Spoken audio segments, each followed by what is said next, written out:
Ben Linus, the Manipulator, who believed Archetype, the Strategist, the wounded child turned Mastermind. Frequency.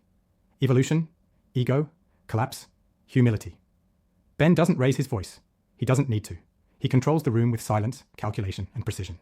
But underneath the cold logic and careful words is a child who was never chosen, never seen, never enough. Core wound, rejection. A quiet, chronic unworthiness that calcified into strategy. Ben had to be smarter, had to be steps ahead. Because trust felt too dangerous, and vulnerability felt like death.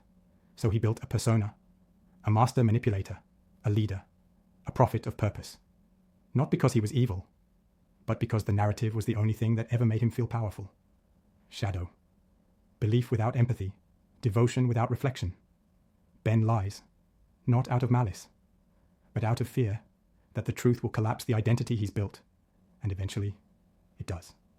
The collapse doesn't come from defeat, it comes from honesty. When the myth breaks, so does Ben. But what rises from the rubble is something rare, humility. Ben's awakening is slow, quiet, and real.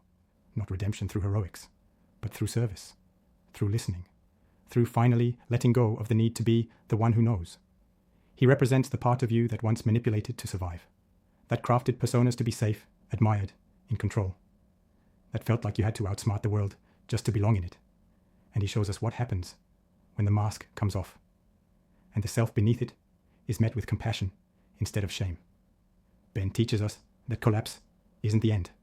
It's the beginning of something truer.